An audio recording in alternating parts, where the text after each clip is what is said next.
La Segunda Guerra Mundial. Eventos, personajes, tecnología. Le doy la bienvenida a nuestro episodio del día de hoy. Episodio 3. La Guerra Relámpago. En la introducción de mi podcast mencioné que tomaríamos algunos desvíos. Esta es una parte importante de este proyecto, ya que provee una visión más detallada no solo de lo que sucedió, sino de por qué sucedió.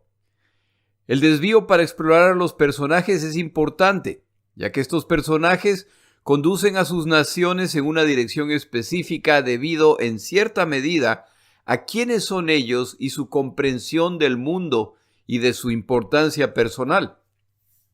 El tema de la tecnología es fascinante. Cuando se habla de esta guerra, de cualquier guerra, la tentación es pensar que el resultado final es el producto exclusivamente del valor o del coraje de los participantes o de su estrategia superior. Esto es parcialmente cierto, pero hay un elemento que particularmente en esta guerra marcó una gran diferencia, es la tecnología. Los aviones, tanques y embarcaciones navales del inicio de esta guerra tienen poco que ver con los existentes al final de esta guerra. No solo en su poder de fuego, es la tecnología con la que cuentan. El mejor ejemplo de esta realidad es la aviación.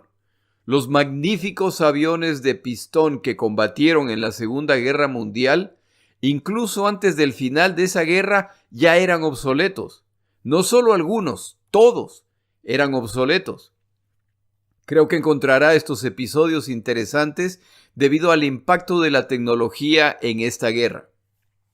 El tema del día de hoy yo lo considero bajo la categoría de tecnología, ya que involucra elementos que, lejos de ser revolucionarios, fueron utilizados de una forma coordinada, lo que permitió a Alemania dominar a sus oponentes, al menos en las etapas iniciales de la guerra. Primero lo primero, si a usted le interesa la historia de la Segunda Guerra Mundial, habrá escuchado la palabra Blitzkrieg. Esta palabra es tan conocida que el corrector de Word, el programa que utilizo para escribir mi podcast, la reconoce. Blitzkrieg es una palabra en alemán que significa guerra relámpago. Relámpago Blitz, guerra Krieg. Y se utiliza para describir el estilo de guerra alemán. Este nombre no se lo dieron los alemanes, sino alguien en Occidente que, viendo la velocidad del avance alemán, decide llamarla así. Tengo entendido que a Adolfo Hitler le molestaba el nombrecito al encontrarlo infantil. Los alemanes tienen un nombre distinto para su doctrina de guerra y es, pronunciado terriblemente por mí, Wiedergangskrieg, con disculpas a todo ser humano que alguna vez haya hablado alemán. La traducción de esta palabra sería la guerra del movimiento o la guerra de la maniobra. Y es el ataque coordinado de distintas armas para lograr penetraciones profundas del frente enemigo en puntos específicos para luego rodear a las fuerzas enemigas, construyendo lo que ellos denominaban la caldera, dentro de la cual procedían entonces a destruir a esas fuerzas. Esta doctrina de guerra se desarrolla para contrarrestar la guerra de trincheras. Por esta razón, y a fin de entender el éxito de la guerra relámpago en la Segunda Guerra Mundial, es necesario regresar a la Primera Guerra Mundial. Recuerde que antes de la Primera Guerra Mundial, la guerra terrestre era peleada por la infantería, la artillería y la caballería. A inicios de la Primera Guerra Mundial, este sigue siendo el caso, pero dos armas llegan durante este conflicto que cambiarán la cara de la guerra para siempre.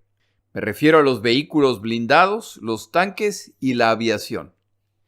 A riesgo de ser simplista, el resumen de la mayor parte de los combates de la Primera Guerra Mundial, la cual se combatió en múltiples puntos del continente euroasiático, pero principalmente en Bélgica y Francia, es el siguiente. Los alemanes ingresan al territorio belga y francés rumbo a París, y los aliados crean posiciones estáticas de defensa para detenerlos, es decir, trincheras. Ante la incapacidad de los alemanes de avanzar y para evitar que los aliados contraataquen, los mismos alemanes cavan sus propias trincheras y se preparan a defenderlas. A medida que este campo de batalla evoluciona, ahora estamos hablando de elaborados sistemas de trincheras apoyadas por trincheras secundarias que las sirven en caso de ataque. El resumen es que se ha creado un campo de batalla estático en que la tarea de los dos bandos es capturar las trincheras enemigas. El problema es que hay pocas misiones tan peligrosas como atacar una trinchera si es que no se logra sorprender al enemigo, lo que es poco probable a menos que se ataque en la noche o en múltiples sectores a la vez. Lo más probable es que el oponente esté listo y tiene armamento para detener al que avanza. Los mecanismos de defensa de trincheras incluyen campos minados y una herramienta sorprendentemente efectiva para detener los ataques: el sencillo alambre de púas. Las trincheras se defienden a toda costa por ser la línea de defensa a la vez que el punto de arranque de los ataques al enemigo. Este tipo de guerra facilita el uso de la artillería e incluso de armas químicas, las cuales se utilizaron abundantemente en la Primera Guerra Mundial, ya que las fuerzas enemigas están estáticas. El combate en trincheras es brutal, ya que la forma de derrotar al enemigo es cargar contra su trinchera, cruzando lo que se denominaba tierra de nadie. Estos ataques normalmente resultaban en muchos muertos entre los atacantes. Si después de repeler este ataque contra la trinchera, los defensores consideraban que sus oponentes habían sido debilitados seriamente, entonces ahora eran ellos quienes contraatacaban. Si su cálculo era incorrecto, entonces unas centenas de muertos más se sumarían a los combates del día, y estos muertos y heridos quedaban abandonados en el campo de batalla, a menos que los dos bandos acordaran una tregua para ir a retirar a sus muertos y heridos. Este tipo de batalla podía resultar en miles de muertes en un día. En la famosa batalla del Somme, en la Primera Guerra Mundial, en un solo día mueren alrededor de 60,000 combatientes. Esta batalla, que dura 5 meses, se salda con 1,000,000 de muertos entre los dos bandos. Tras un día de encarnizados combates, el frente no se mueve ni 1 milímetro. En días en que un bando logra capturar la trinchera enemiga a un alto costo de vidas, el frente de batalla se ha movido unas cuantas centenas de metros. Cuando los combatientes derrotados sobrevivientes han abandonado esta trinchera para reubicarse a trincheras secundarias que se encuentran cientos de metros por detrás de la principal. Al llegar la noche, los dos bandos intentan rescatar a los heridos que han caído en tierra de nadie, retiran sus muertos, envían heridos a la retaguardia y reciben refuerzos. A la mañana siguiente parece que nada o casi nada ha ocurrido en el frente. Las condiciones en las trincheras son deplorables a medida que despojos de todo tipo se acumulan en ellas, a medida que llueve y las trincheras se inundan, a medida que pasa el tiempo y nadie puede asearse. Una de las partes desalentadoras de la guerra de trincheras, de acuerdo a lo escrito por los combatientes, es la falta de movimiento, de progreso, de evidencia de estar logrando algo. Esto tiene un impacto serio en la moral de los combatientes. Para que se dé una idea de la poca movilidad de la guerra de trincheras, en esta guerra los alemanes se acercan a 70 kilómetros de París y las ofensivas y contraofensivas desencadenan combates de trincheras, por lo que a la larga las trincheras siguen creciendo de tamaño y complejidad. Pero para el final de la guerra, años más tarde, las posiciones prácticamente no se han movido. Termina la Primera Guerra Mundial y los alemanes siguen estando alrededor de 70 kilómetros de París. Cuando termina la Primera Guerra Mundial, cada país se dedica a desarrollar su doctrina de guerra basada en lo aprendido durante esta guerra. Los países que consideran que la siguiente guerra será similar a la que está terminando, se dedican a desarrollar armamento, tácticas e instalaciones en preparación para una guerra estática. Se gastan miles de millones de dólares en este tipo de estrategia. El mejor ejemplo de este tipo de preparación e inversión Es la línea Maginot en Francia. Alemania, por su parte, al terminar la guerra se siente perjudicada por factores que se relatarán en otros episodios. No pasa mucho tiempo antes de que distintos personajes dentro de Alemania empiezan a pensar en la siguiente guerra y cómo planean ir a la ofensiva. Alemania se prepara para una guerra que se basa en la movilidad. Desarrollan, por lo tanto, logística y estrategias orientadas a hacer inútil la guerra de trincheras. Están haciendo Wiedergangskrieg, no Blitzkrieg, como se dice por ahí. Entre la Primera y la Segunda Guerra Mundial, los alemanes se involucran en la Guerra Civil Española. El generalísimo Franco ha solicitado ayuda a Italia y Alemania, naciones de orientación fascista. Hitler gustosamente ha provisto no solamente armamento, sino soldados y pilotos para operar el equipo que le han enviado a Franco. Alemania ha tenido la oportunidad de desarrollar una doctrina de combate utilizando situaciones y enemigos reales para determinar la eficacia y factibilidad de su doctrina de guerra.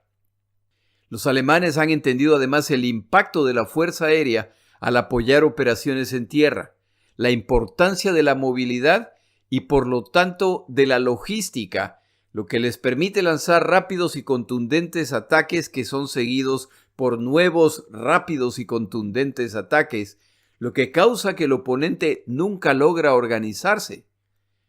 Los alemanes también han aprendido el impacto psicológico de la aviación al atacar poblaciones civiles y las consecuencias en los combatientes.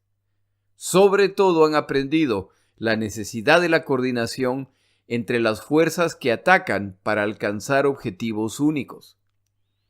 Las tácticas utilizadas en la guerra relámpago no son nuevas, simplemente han sido perfeccionadas a un nivel que supera a la mayor parte de las tácticas de sus rivales y se le han añadido conceptos relativamente nuevos, principalmente relacionados con la aviación y los blindados. A continuación, los elementos principales de la guerra relámpago alemana. Empezamos con la exploración avanzada. Una de las tareas principales de la aviación alemana era identificar los sitios claves en la retaguardia enemiga. Esto mismo se intentaba hacer a través del espionaje o la intercepción de mensajes enemigos. Cuando los aviadores alemanes empezaban a perderse, entre comillas, y a ingresar accidentalmente en territorios vecinos, era hora de empezar a prepararse para el ataque. Estos aviadores están identificando los objetivos del ataque futuro. Durante la Primera Guerra Mundial, la aviación era más una curiosidad. No jugó un papel determinante, aunque su importancia pronto quedó clara y sus tareas evolucionan a lo largo de este conflicto. La teoría generalmente aceptada entre las fuerzas militares de las distintas naciones sigue siendo que todo el combate gira alrededor de la infantería, la caballería y la artillería. Para la llegada de la Segunda Guerra Mundial hay naciones que ven la aviación como un arma principalmente defensiva. Los alemanes la ven como una importantísima arma ofensiva y como reconocen la importancia de la fuerza aérea, la primera tarea de su ataque será destruir a la fuerza aérea enemiga en tierra. Una de las armas más ignoradas al hablar de conflictos armados es la artillería, aunque en el campo de batalla es imprescindible. Las películas nos han acostumbrado a la idea de que las batallas modernas se deciden entre soldados que combaten con sus rifles, ametralladoras, pistolas, granadas. La realidad es muy distinta, y una de las armas más devastadoras es la artillería. Un ejército que no sabe utilizar su artillería apropiadamente está destinado a ser derrotado. La eficacia de la artillería depende de tener observadores excelentemente entrenados para que dirijan el ataque.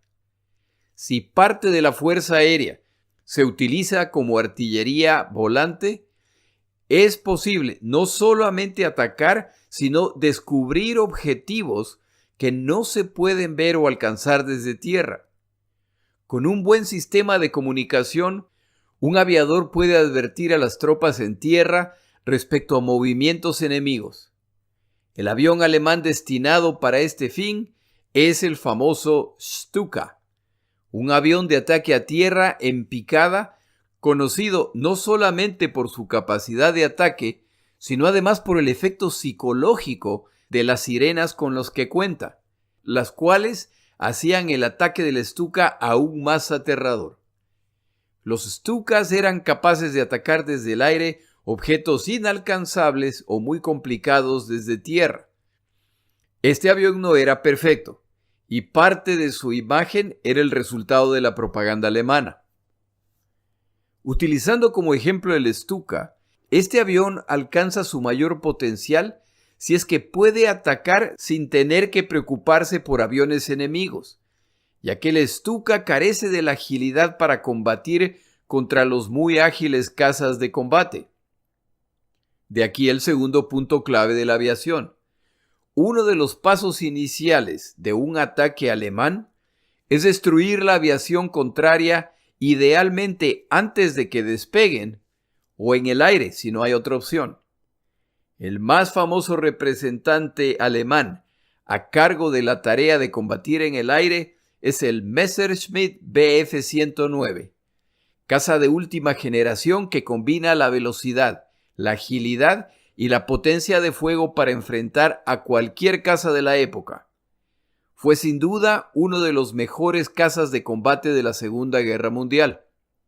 Su tarea era, como ya se dijo, combatir contra los otros cazas en defensa de las tropas en tierra o de los bombarderos que ingresan al territorio a destruir objetivos clave en la retaguardia enemiga. Al iniciarse los combates, recuerde que normalmente Alemania atacaba a otras naciones sin declaraciones de guerra y por lo tanto por sorpresa. Las misiones iniciales de la aviación era la destrucción de la fuerza aérea enemiga, atacar concentraciones de tropas, centros de comandos o rutas o puentes a través de los cuales las fuerzas enemigas intentarán enviar refuerzos al frente. Esta tarea estaba a cargo de los bombarderos, entre los que se destacan el Junkers Ju-88 o los bombarderos Heinkel. Estos eran bombarderos medianos, capaces de atacar objetivos en tierra y, de ser necesario, eludir o incluso combatir contra aviones enemigos. Los bombarderos alemanes de la Segunda Guerra Mundial caen bajo la categoría de bombarderos medianos. Son moderadamente grandes, son bimotores, son muy ágiles, pero tienen un rango limitado. Todo esto es intencional, ya que el objetivo de esta fuerza de combate es apoyar las operaciones en tierra en avances cortos, luego de los cuales estos bombarderos aterrizan, se aprovisionan y parten en su siguiente misión. Otro de los elementos de esta guerra es el uso de paracaidistas. Cuando se lanza un ataque sorpresa contra una nación que se planea invadir, uno de los objetivos principales de la fuerza invasora no es solamente la destrucción de objetivos en tierra, sino la preservación de objetivos en tierra que se planean utilizar. Por ejemplo, me interesa que los caminos que utilizan los defensores sean destruidos para que no lleguen refuerzos al frente. Por lo tanto, mi fuerza aérea atacará los puentes, las rutas, las estaciones ferroviarias que el enemigo utilizará para movilizar refuerzos. Pero como mi plan es invadir ese territorio, también me interesa que caminos, puentes y las zonas que planeo utilizar para mi avance queden intactos. Uno de los países pioneros utilizando fuerzas especiales paracaidistas, capaces de descender en puntos clave de la retaguardia enemiga para tomar caminos y puentes importantes, para asesinar líderes y para causar pánico en la retaguardia, fue Alemania. Durante la Segunda Guerra Mundial, Alemania realiza algunas de las operaciones de fuerzas especiales más impresionantes, algunas de las cuales neutralizaron decisivamente los planes de defensa de los invadidos. En su momento, relataremos algunas de estas operaciones. Otro factor es el uso de los blindados, otro invento muy novedoso, y de uso limitado en la Primera Guerra Mundial es el tanque de guerra. La creación de esta arma es motivada por la guerra de trincheras. Como se mencionó al inicio del episodio, el atacar una trinchera enemiga es una tarea tremendamente peligrosa. Los soldados que se lanzan al ataque quedan expuestos en tierra de nadie y pueden ser eliminados. La solución es, por lo tanto, la creación de un vehículo inmune a ataques con armas cortas o incluso morteros. Los británicos inventan el tanque de guerra, un aparateco bastante feo, y los alemanes pronto se suman al crear su propia versión del tanque de guerra, este también con un aspecto que solo una madre podía amar. El objetivo del tanque es defender a la infantería, por lo que los primeros tanques son lentos. Estos vehículos tienen limitado poder destructivo y, como en el caso de cualquier otro invento nuevo, las primeras versiones del tanque de guerra están llenas de problemas técnicos y de diseño, por lo que requieren múltiples revisiones. Los tradicionalistas de la guerra, acostumbrados a la combinación de infantería, artillería y caballería, le ven poco futuro a esta novelería. La estrategia de guerra, que ha funcionado por siglos, es difícil de abandonar, y mucho menos en nombre de novedades que falta ver qué tal responden en situaciones reales. Los alemanes tienen un enfoque distinto respecto al tanque de guerra. Como ya lo dije, la doctrina generalizada respecto al tanque es que es una herramienta diseñada para apoyar a la infantería. Lo que esto quiere decir es que el tanque debe ser capaz de avanzar a la velocidad a la que avanza la infantería. Para los alemanes, ese es el enfoque equivocado. Ellos diseñan tanques rápidos, con armamento pesado, un cañón, con armamento liviano, ametralladoras, y su uso es el opuesto al establecido por la mayor parte de las naciones.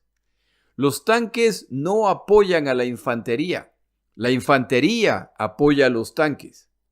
Los tanques no se mueven a la velocidad de la infantería se mueve a la velocidad de los tanques. Este simple cambio resulta en que la velocidad de avance de los blindados alemanes sea mucho más rápido que el de otras naciones. Antes de que puedan reaccionar, ya los alemanes han superado las líneas de defensa enemigas, lo que pone en graves problemas a los defensores. Los impresionantes tanques de la Segunda Guerra Mundial no existen en 1939.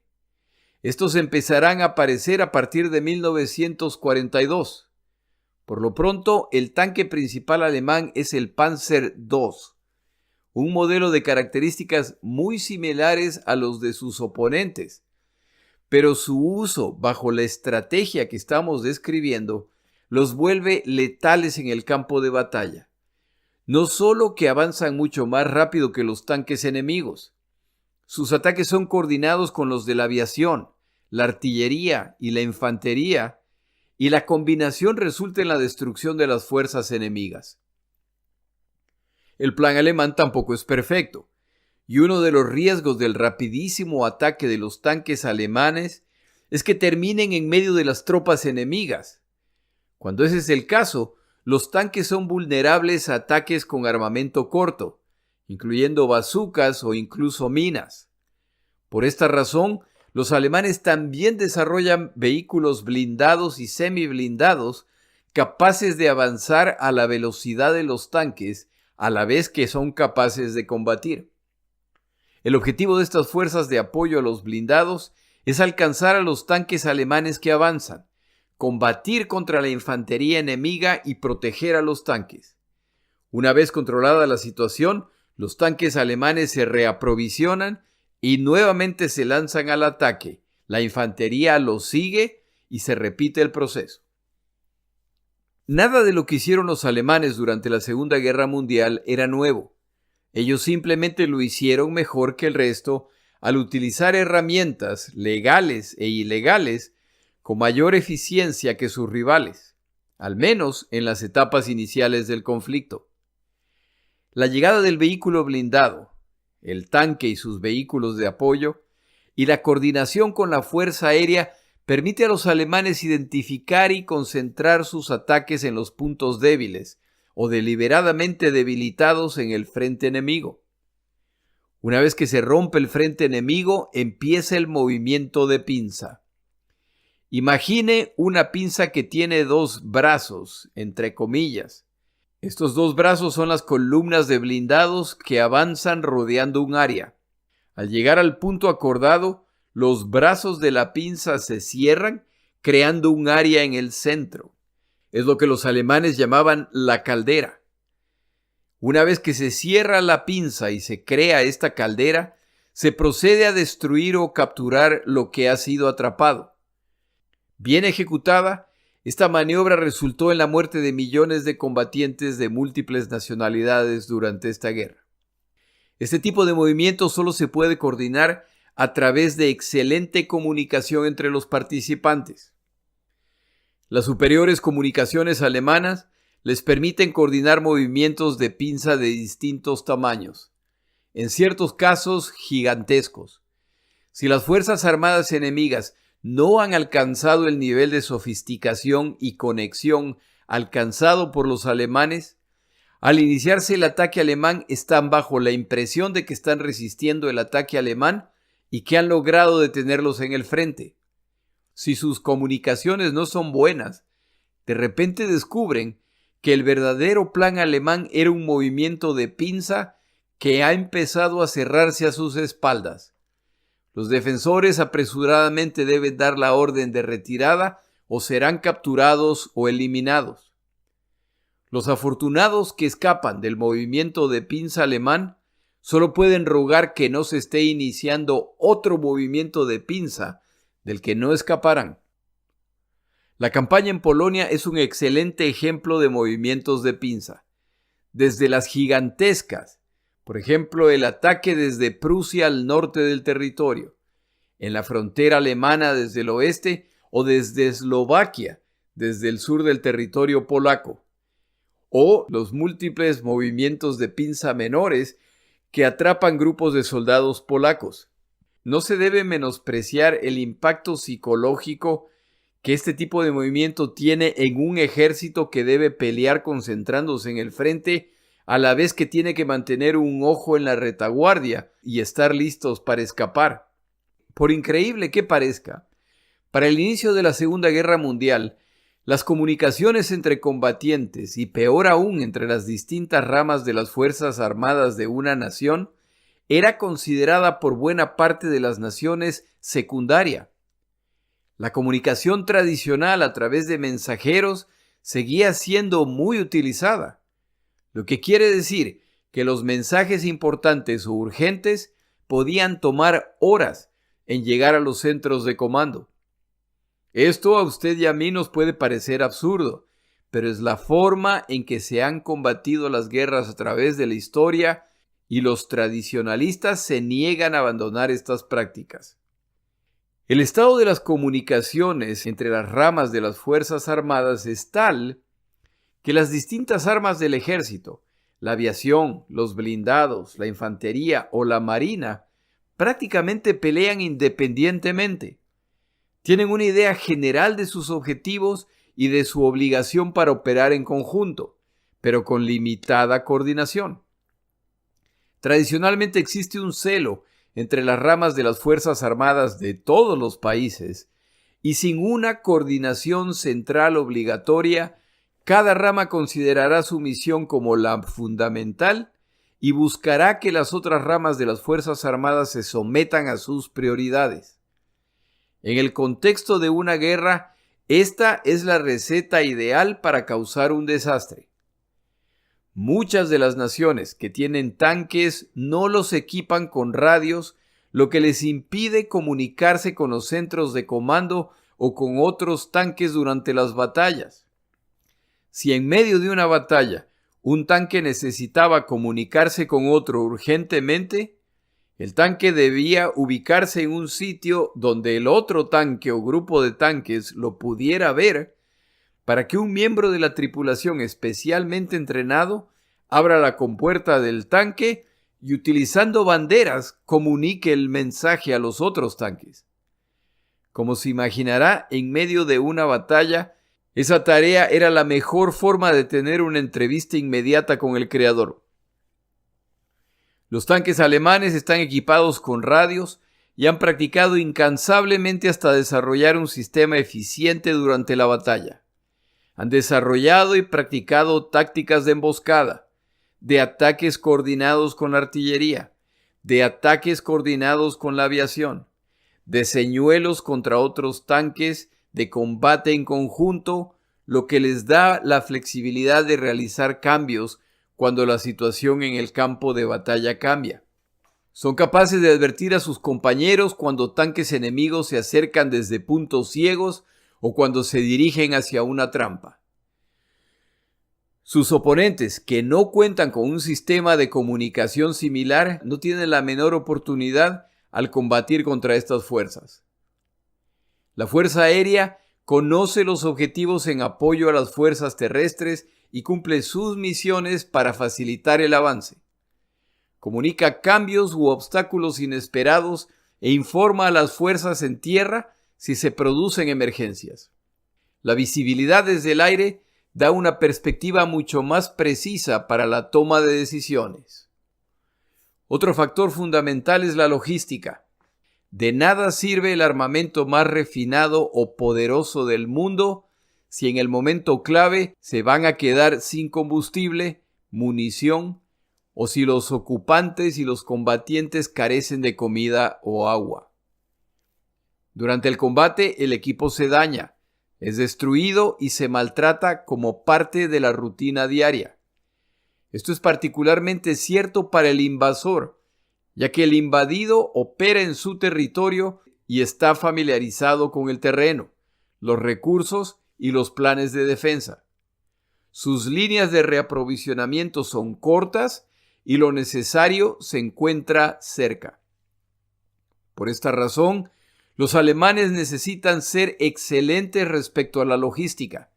Sus líneas de abastecimiento serán muy largas y los repuestos, munición y vituallas deben moverse con las fuerzas que avanzan y, como se ha explicado, el plan alemán es un avance acelerado y continuo que requiere apoyo logístico que siempre es urgente.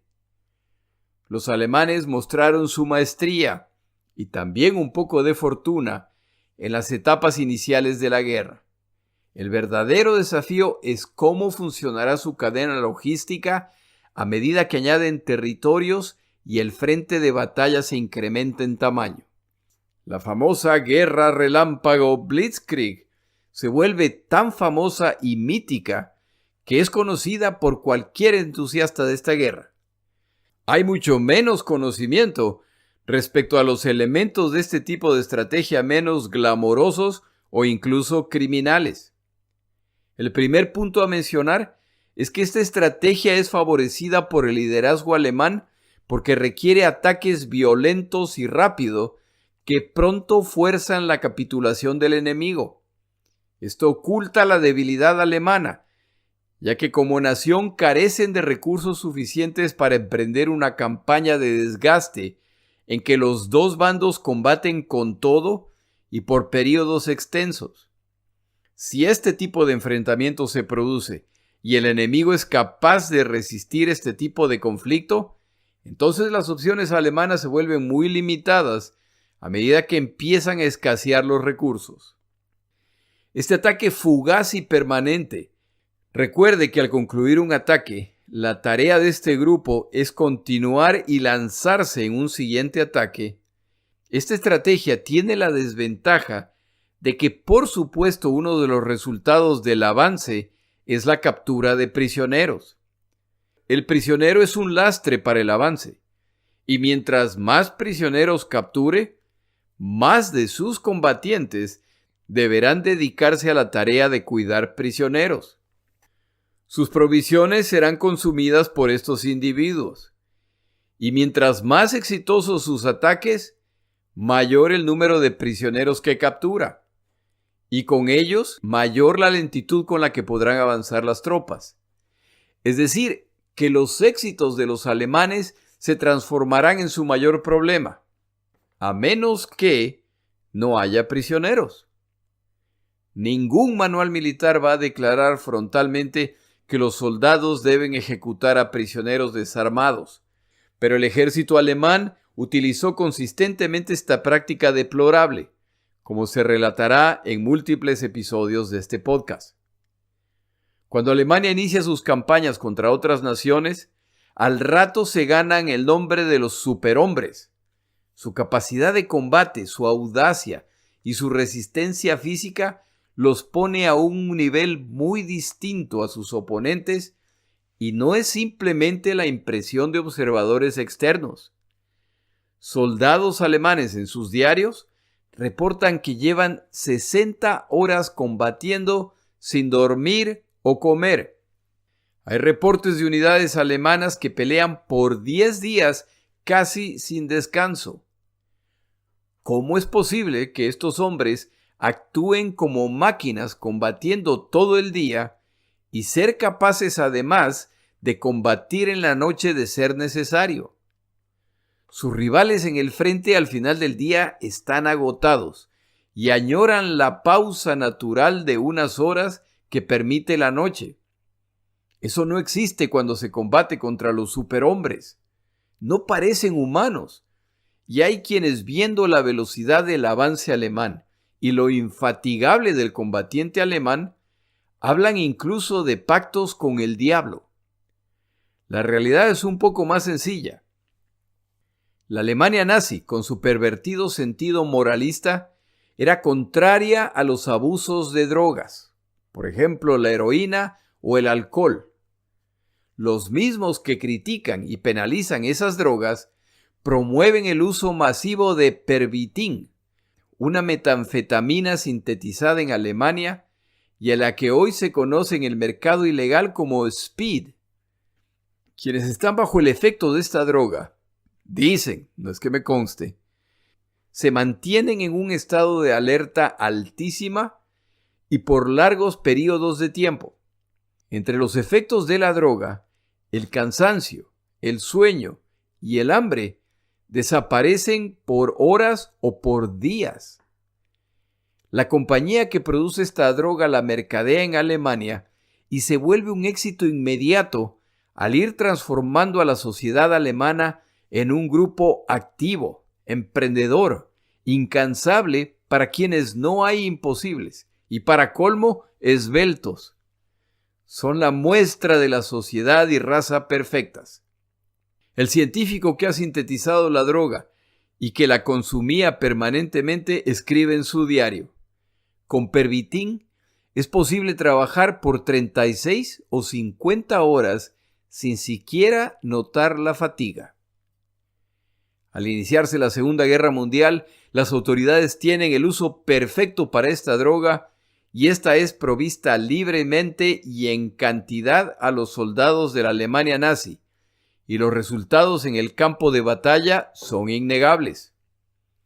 Por supuesto, la estrategia también trae consecuencias inesperadas, incluyendo soldados alemanes que al ser heridos simplemente continúan combatiendo hasta que mueren desangrados, sin darse cuenta o sin prestar atención a la herida. A la larga, la realidad del combatiente que pelea en estas circunstancias se distorsiona y las acciones de algunos combatientes alemanes así lo demuestran. Por supuesto, una vez que se ha iniciado el uso de esta droga en las campañas militares, la única opción es continuar hasta la victoria. Ya lidiarán más tarde con los problemas a largo plazo. El último factor poco mencionado respecto a la guerra relámpago es su irrespeto por las reglas no escritas de la guerra y por los civiles. A pesar de ser un evento violento, la guerra tiene sus limitaciones a través de reglas mutuamente acordadas que limitan la violencia o las acciones que pueden tomar los ejércitos. En particular, la Convención de Ginebra, existente desde 1864 y de conocimiento de todas las naciones del planeta. Esta convención protege a los combatientes heridos, en tierra y mar, a los prisioneros de guerra y sobre todo a los civiles y a quienes están atendiendo a los heridos.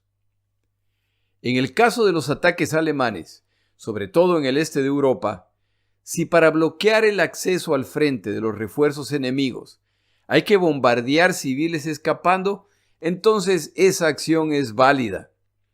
Aterrorizar a los civiles y utilizarlos como escudos humanos será aceptable. Destruir monumentos nacionales indiscriminadamente o atacar a civiles indefensos en áreas que no son parte del campo de batalla manda un mensaje claro a los habitantes de las naciones invadidas. La raza superior ha llegado y o se someten o serán destruidos. Esto también tiene un impacto muy claro en los combatientes enemigos en el frente, que tienen que pensar en sus esposas, madres, hijos, los cuales están muriendo en ese momento, y la única forma de detener esa tragedia es o derrotar a los alemanes o capitular. La Alemania nazi no vacilará en iniciar acciones criminales si eso les ayuda a alcanzar sus objetivos. En resumen, la gran contribución de la guerra relámpago a la estrategia militar se puede resumir en audacia con fundamentos. Las tácticas practicadas hacen la diferencia. La comunicación entre unidades, divisiones y ramas de las fuerzas atacantes dan a los comandantes una visión general del teatro de operaciones del cual carecen los ejércitos que enfrentan. La logística para asegurarse que el avance se puede sostener y continuar sin darle tiempo al oponente para reaccionar o para hacer inútil su reacción. Al final de la campaña en Polonia, la pregunta que se hacen los estrategas militares alrededor del mundo es: ¿fueron afortunados los alemanes al enfrentarse a los polacos? ¿Estuvieron los polacos tan mal preparados y esta fue la causa para que fueran derrotados tan fácilmente? Las fuerzas armadas polacas no eran consideradas entre las mejores de Europa. Las británicas y francesas sí, y habrá que ver cómo les va a los alemanes cuando se enfrenten contra ellas. Estas preguntas las responderá Alemania en unos meses y el mundo verá el verdadero poder de la guerra relámpago alemana. En el siguiente episodio, Polonia ha caído, ¿y ahora qué? Mi nombre es Jorge Rodríguez. Gracias por acompañarme. Para información adicional respecto a este episodio, las notas de este podcast, que incluyen la narración de este episodio, así como acceso a resúmenes, videos, documentales y materiales adicionales gratuitos disponibles en el Internet, por favor vaya a Amazon y busque el libro La Segunda Guerra Mundial, Eventos, Personajes, Tecnología. Al comprar estas notas me ayuda y me apoya financieramente. Puede encontrar información adicional en mi página web, lasegundagm.com. Muchas gracias.